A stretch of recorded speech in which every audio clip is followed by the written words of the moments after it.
ಈಗ ರೈತರ ದಸರಾ ಉದ್ಘಾಟನೆಯನ್ನ ನಾವು ಒರಿಜಿನಲಿ ರೈತರು ಕೆಲಸ ಮಾಡ್ಕೊಂಡು ಬಂದಿರೋರು ಒಂದು ಪಂಚೆ ಶಲ್ಯ ಒಂದು ಗೌರವ ಅಂತ.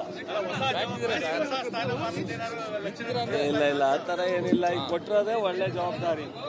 ಕೃಷಿ ಇಲಾಖೆಗಿಂತ ಒಳ್ಳೆ ಕೆಲಸ ಮಾಡ್ಲಿಕ್ಕೆ ಇನ್ನೇನು ಅವಕಾಶ ಇದೆ?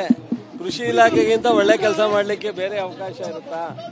ಇವತ್ತು ನಾವು ಕಳೆದ 1.5 ವರ್ಷದಲ್ಲಿ ಯಂತ್ರೋಪಕರಣ ಅಂದರೆ ಆಧುನಿಕವಾದಂಥ ಕೃಷಿಯ ಮಾಡಲಿಕ್ಕೆ ರಾಜ್ಯ ಸರ್ಕಾರ ಸಿದ್ದರಾಮಯ್ಯನವರು, ಡಿ ಕೆ ಶಿವಕುಮಾರ್, ನಾವುಗಳು ಸಾಕಷ್ಟು ಬದಲಾವಣೆ ತಂದಿದ್ದೀವಿ. ರೈತರಿಗೆ ಬಡ್ಡಿ ರಹಿತ ಸಾಲ ಕೊಡ್ತಕ್ಕಂಥದ್ದು ಇರ್ಬೋದು, ಆಧುನಿಕವಾಗಿ ಬೆಳೆನ ಇಳುವರಿ ಹೆಚ್ಚು ಮಾಡ್ತಕ್ಕಂಥದ್ದಕ್ಕೆ ಏನೇನು ಕ್ರಮ ತಗೋಬೇಕು ಅಂತ ಆಗಲಿ, ಮತ್ತು ಸಹಾಯಧನ ಸಬ್ಸಿಡಿನ ಹೆಚ್ಚು ಕೊಡ್ತಕ್ಕಂಥದ್ದು ಇವೆಲ್ಲ ಮಾಡಿದ್ದೀವಿ. ಬಟ್ ಇನ್ನೂ ದಿನೇ ದಿನೇ ರೈತರಿಗೆ ನಮ್ಮ ವೆಂಕಟೇಶಣ್ಣ ಹೇಳಿದಾಗೆ ಸ್ವಲ್ಪ ರೈತರು ಯಂತ್ರೋಪಕರಣವನ್ನು ಉಪಯೋಗಿಸ್ಕೊಳ್ತಕ್ಕಂಥದ್ದು ಬಂದರೆ ಈ ಏನು ಲೇಬರ್ ಪ್ರಾಬ್ಲಮ್ ಇದೆ ಅದನ್ನು ಸಾಲ್ವ್ ಆಗುತ್ತೆ, ಖರ್ಚು ಕಡಿಮೆ ಆಗುತ್ತೆ. ಮಾಡಬೇಕು. ಇದನ್ನು ನಾವು ರೈತರು ಮಾಡಲಿ ಅಂತೇಳಿ ರೈತರಿಗೆ ನಾವು ರಿಕ್ವೆಸ್ಟ್ ಮಾಡ್ತೀವಿ. ನಾವು ಕೇಳಿದ್ದೇನು ಅಂತ ಹೇಳಿದ್ರೆ ಸಿಎಂ ಬದಲಾವಣೆ ಮಾತ್ರ ಜೋರಾಗಿ ನಡೀತಿದೆ, ನಿಮ್ಮ ಮುಖದಲ್ಲಿ ಕಳೆ ತೇಜಸ್ಸು ಜಾಸ್ತಿ ಕಾಣಿಸ್ತಾ ಇದೆ ಅಂತ. ನಾನು ಸಿಎಂ ರೇಸಲ್ಲಿ ಇಲ್ಲ. ಸಿಎಂ ಜಾಗ ಖಾಲಿ ಇಲ್ಲ. ಸಿದ್ದರಾಮಯ್ಯನವರು ಸಿಎಂ ಆಗಿದ್ದಾರೆ. ನಮ್ಮ ಪಕ್ಷ ಯಾವುದೇ ರಾಜೀನಾಮೆ ಹೇಳಿಲ್ಲ ಅಂತ ಹೇಳಿ ಸಿಎಂ ಹೇಳಿದ್ದಾರೆ, ಪಕ್ಷದ ನಾಯಕರು ಹೇಳಿದ್ದಾರೆ, ಡಿ ಕೆ ಶಿವಕುಮಾರ್ ಹೇಳಿದ್ದಾರೆ. ಅದರಿಂದ ಅವರು ಇವರು ಊಹಾಭಾವಕ್ಕೆ ಹೋಗ್ತಾ ಇದ್ದಾರೆ. ಇಲ್ಲಿ ಯಾವುದೇ ಅಂಥ ಘಟನೆ ನಡೆದಿಲ್ಲ. ಮುಖ್ಯಮಂತ್ರಿಯವರ ಜೊತೆ ರಾಜಕೀಯವಾದಂಥ ಒಂದು ಬಿಜೆಪಿ ಮತ್ತು JDSನ ಕಿತ್ತಾಟ, ಒಂದು ಎನ್ಕ್ವೈರಿ ಕಂಡಕ್ಟ್ ಆಗಿದೆ. ಎನ್ಕ್ವೈರಿನಲ್ಲಿ ಅವರು ನಿರ್ದೋಷಿ ಅಂತೇಳಿ ಪ್ರೂವ್ ಆಗುತ್ತೆ ಅನ್ನೋ ನಂಬಿಕೆ, ಭರವಸೆ ನಮಗೆಲ್ರಿಗೂ ಇದೆ. ಅದರಿಂದ ಯಾವುದೇ ಥರದಿಲ್ಲ. ಸಿದ್ದರಾಮಯ್ಯನವರು, ಡಿ ಕೆ ಶಿವಕುಮಾರ್ ಜೋಡಿ ಎತ್ತಂತಾರ ಈ ಸರ್ಕಾರವನ್ನ ಮುಂದುವರಿಸ್ತಾರೆ. ಅದು ನಮ್ಮ ನೋಡಾರ ಬಿಟ್ಬಿಡಿ. ಈಗ ಜಿ ಟಿ ದೇವೇಗೌಡರು ಹೇಳೋರಲ್ಲ, ಜಿ ಟಿ ದೇವೇಗೌಡರು ಹೇಳಿರೋದೇ ಸಾಕಲ್ವಾ?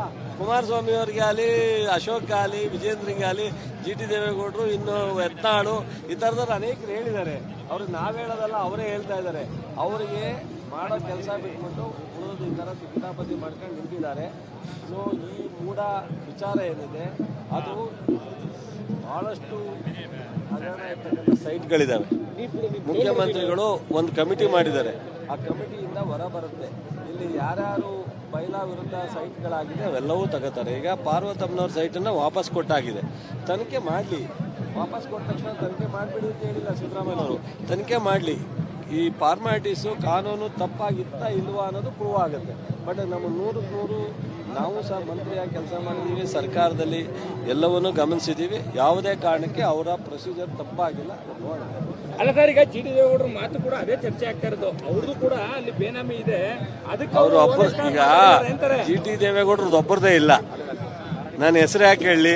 ಜಿ ಟಿ ದೇವೇಗೌಡರದ್ದು ಒಬ್ಬರದೇ ಇದೆಯಾ? ಬೇಕಾದಷ್ಟು ಜನದಿದೆ. ಎಲ್ಲರೂ ಸರೆಂಡರ್ ಮಾಡ್ತಾರ ಅಥವಾ ಸರ್ಕಾರ ವಾಪಸ್ ತಗೋಬೇಕಾ ನೋಡೋಣ.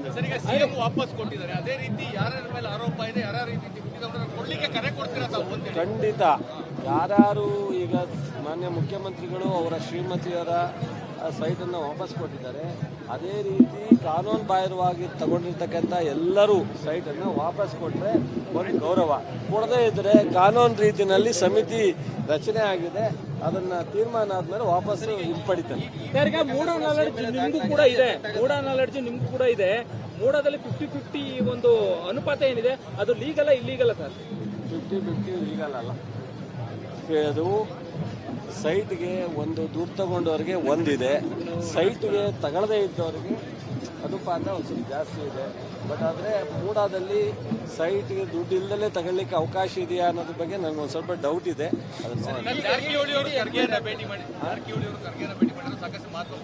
ಖರ್ಗೆ ಅವ್ರನ್ನ ಇವತ್ತು ಭೇಟಿ ಮಾಡಿಲ್ಲ. ಅವರು ನಮ್ಮ ರಾಷ್ಟ್ರದ ಅಧ್ಯಕ್ಷ, ನಮ್ಮ ರಾಜ್ಯದವರು. ನಮಗೆ ನಮ್ಮ ಕಾಂಗ್ರೆಸ್ ಪಕ್ಷದ ಅಧ್ಯಕ್ಷ ಆಗಿರ್ತಕ್ಕಂಥದ್ದು ಹೆಮ್ಮೆ. ಖರ್ಗೆ ಅವ್ರನ್ನ ನಾನು ಮೊನ್ನೆ ಹೋಗಿ ಭೇಟಿ ಮಾಡಿದ್ದೆ. ಅದಕ್ಕೆ ಯಾಕೆ ಬೇರೆ ಬೇರೆ ಥರ ಸರ್? ಇಡಿ ಎಂಕ್ವೈರಿಗೂ ಇದಕ್ಕೂ ಸಂಬಂಧ ಇಲ್ಲ. ಇಡಿ ಎಂಕ್ವೈರಿ ಬರೋಂಗಿಲ್ಲ. ಒಂದು ಪ್ರಿಲಿಮಿನರಿ ಏನೋ ಒಂದು ರಿಪೋರ್ಟ್ ನೀಡಿದ್ದಾರೆ. ಆ್ಯಕ್ಚುಲಿ ಯಾವುದೂ ಇನ್ನೂ ನಿಖರವಾಗಿಲ್ಲ. ಸುಮ್ಮನೆ ಮಾಧ್ಯಮದಲ್ಲಿ ಬರ್ತಾ ಇದೆ, ಅಲ್ಲಿ ಇಲ್ಲಿ ಊಹಾಭಾವ ಮಾತಾಡ್ತಾರೆ. 100% ಆಗ್ತಾ ಇದೆ. ಇಲ್ಲಿವರೆಗೆ ರಾಷ್ಟ್ರದಲ್ಲಿ ನಡೀತಾ ಇರ್ತಕ್ಕಂಥ CBI ಆಗಲಿ, ED ಆಗಲಿ, IT ಆಗಲಿ ಯಾವುದು.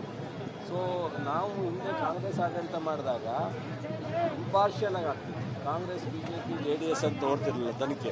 ಇವತ್ತೇನಾಗಿದೆ, ಆಪೋಸಿಟ್ನವ್ರ ಮೇಲೆ, ವಿರೋಧ ಪಕ್ಷದವ್ರ ಮೇಲೆ 90%, 1 or 2% ಆಡಳಿತ ಪಕ್ಷದ ಮೇಲೆ ದುರುಪಯೋಗ ತಾನೇ. ಇದನ್ನೇನು ಲೋಕಾಯುಕ್ತ ದುರುಪಯೋಗ ಆಗಲ್ಲ ಸರ್? ಲೋಕಾಯುಕ್ತನು ಸರ್ ನಾವು ಮಾಡಿದಾಗ ಲೋಕಾಯುಕ್ತನ ನಾವು ಅಪಾಯಿಂಟ್ ಮಾಡಿದವರಲ್ಲ ಈ ಸರ್ಕಾರ ಅಲ್ಲ, ಹಿಂದಿನ ಸರ್ಕಾರ ಲೋಕಾಯುಕ್ತ. ನಮಗೆ ಲೋಕಾಯುಕ್ತ ಮೇಲೆ ನಂಬಿಕೆ ಇದೆ, ಕೋರ್ಟ್ ಮೇಲೆ ನಂಬಿಕೆ ಇದೆ. ಸೊ ಲೋಕಾಯುಕ್ತದಲ್ಲಿ ತಪ್ಪಾದರೆ ಕೋರ್ಟ್ಗೆ ಹೋಗ್ತಾರೆ. ಸೊ ನಮಗೆ ಲೋಕಾಯುಕ್ತ ಇಂಡಿಪೆಂಡೆಂಟ್ ಬಾಡಿ, ಅವರು ಸ್ವತಂತ್ರವಾಗಿ ತನಿಖೆ ಮಾಡಿ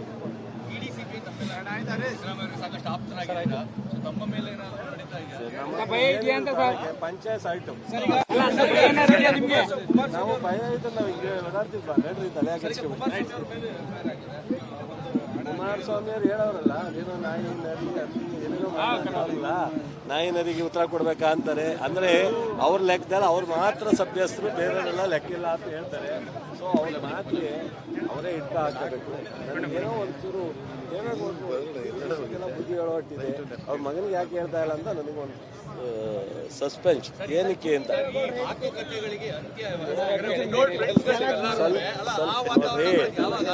ಅವ್ರವ್ರ ಕೆಲಸ ಅವ್ರವ್ರು ಮಾಡ್ಕೊಳ್ಳೋದ್ರೆ ಇದು ಅಂತ್ಯ ಆಗುತ್ತೆ. ಈಗ ನನ್ನ ಜವಾಬ್ದಾರಿ, ನಾನು ರೈತರನ್ನ ಸಹಾಯ ಮಾಡುವಂಥ ಯೋಜನೆಗಳು ತರಬೇಕು, ಕಾರ್ಯಕ್ರಮಗಳು ತರಬೇಕು. ಅಥವಾ ಸಹಾಯಧನ ಕೊಟ್ಟು ರೈತರ ಹತ್ರ ಹೋಗಿ ಬೇರೆ ರೈತರಿಗೆ ಅದನ್ನು ಪರಿಚಯಿಸ್ತಕ್ಕಂಥ ಕೆಲಸ ಮಾಡಿ. ಕುಮಾರಸ್ವಾಮಿ ಸ್ಟೀಲು ಮತ್ತು ಬಹುತೇಕ ಕೈಗಾರಿಕಾ ಮಂತ್ರಿ ಇದ್ದಾರೆ. ರಾಜ್ಯದಲ್ಲಿ ಏನಾದ್ರು ಮಾಡಬೇಕು. ಅದು ಬಿಟ್ಬಿಟ್ಟು ವಾರಕ್ಕೆ ದಿವಸ ಬಂದು ಅವರಿಗೆ ಅಥವಾ ವಿಜೇಂದ್ರ ಪಕ್ಷ 4 ವರ್ಷ ಚುನಾವಣೆ ಮಾಡಿ ಪಕ್ಷ ಸಂಘಟನೆ ಮಾಡಿ ಈ ಥರ ಅವ್ರವ್ರ ಕೆಲಸ ಮಾಡೋದಾಗುತ್ತೆ. ಇವರು ಸರ್ಕಾರ 136 ಜನನ ಸಹಿಸ್ತಾ ಇದ್ದಾರೆ. ಮುಖ್ಯಮಂತ್ರಿ ಉಪಮುಖ್ಯಮಂತ್ರಿ ಸಹಿಸ್ತಾ ಇದ್ರೆ ಜನ ಕೊಟ್ಟು ಅಧಿಕಾರ ಇವ್ರು ಯಾರು ಕಿತ್ಕೊಳ್ಳೋಕ್ಕೆ? ಸುಮ್ಮನೆ ಮಾತಾಡ್ತಾರೆ, ಚಪ್ಪಕ್ಕೆ ಓಡಾಡ್ತಾರೆ. ಈ ಸರ್ಕಾರ ಏನೂ ಆಗಲ್ಲ, 5 ವರ್ಷ ಇರುತ್ತೆ. ಸೊ ನಮ್ಮಲ್ಲಿ ಕಿತ್ತಾಟ ಇಲ್ಲ, ಮುಖ್ಯಮಂತ್ರಿ ಬದಲಾವಣೆ ಆಯ್ತು ಅಪೋಸಿಷನ್ ಅವರು ಹೇಳಿ ತೀರ್ಮಾನ ತಗೋಬೇಕು.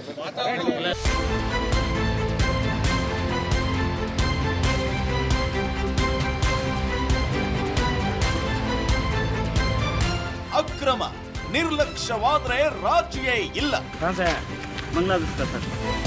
ವಾಲ್ಮೀಕಿ ಹಗರಣದ ಸುದ್ದಿ ಪ್ರಸಾರ ಮಾಡಿದ್ದು ನಾವೇ ಮೊದಲು. ನಮ್ಮ ಮೋಟಿವ್ ಅಚೀವ್ಡ್ ಅಂತ ಹೇಳಿರೋದು. ಐತಿಹಾಸಿಕ ಸಂದರ್ಭ. ಅಯೋಧ್ಯೆಯ ಮೂಲಕ ಇಡೀ ವಿಶ್ವಕ್ಕೇನೆ ರಾಮ ನಾಮದ ಜಪ ಪಸರಿಸ್ತಾ ಇದೆ. ಅನುಕೂಲದ ಸಂಕಷ್ಟ.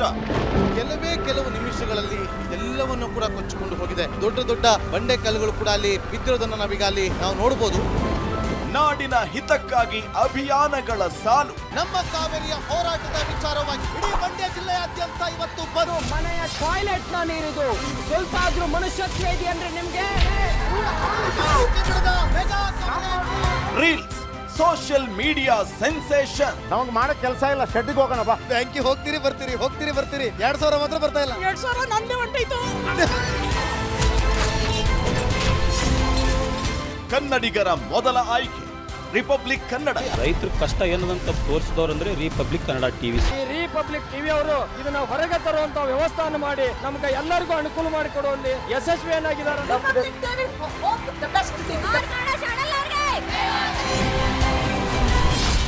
ರಿಪಬ್ಲಿಕ್ ಕನ್ನಡ, ಇದು ನಿಮ್ಮ ಧ್ವನಿ.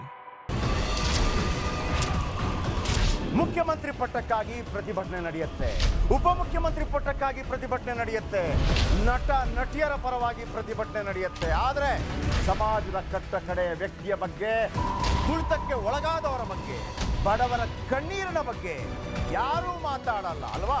ಬಟ್ ಡೋಂಟ್ ವರಿ, ಇನ್ನು ಮುಂದೆ ನಾವು ಬರ್ತೀವಿ. ಅಂದಿನ ನಿಮ್ಮ ಬಿಗ್ 3 ಇನ್ನು ಮುಂದೆ ಸೂಪರ್ 3 ಪ್ರತಿದಿನ ಮಧ್ಯಾಹ್ನ 12 ಗಂಟೆಗೆ ರಿಪಬ್ಲಿಕ್ ಕನ್ನಡದಲ್ಲಿ ಸೂಪರ್ 3. ರಾಜಕೀಯದಲ್ಲಿ 1+1 ಯಾವಾಗ್ಲೂ 2 ಅಲ್ಲ. ರಾಜಕಾರಣಿಗಳ ಮಾತಿಗೆ ಅವ್ರು ಅಂದಷ್ಟೇ ಅರ್ಥ ಇರೋದೂ ಇಲ್ಲ. ವಿವಾದ, ವಿಮರ್ಶೆ, ವಿಶ್ಲೇಷಣೆ ಇಲ್ಲದೆ ರಾಜಕೀಯ ಕಂಪ್ಲೀಟ್ ಆಗಲ್ಲ.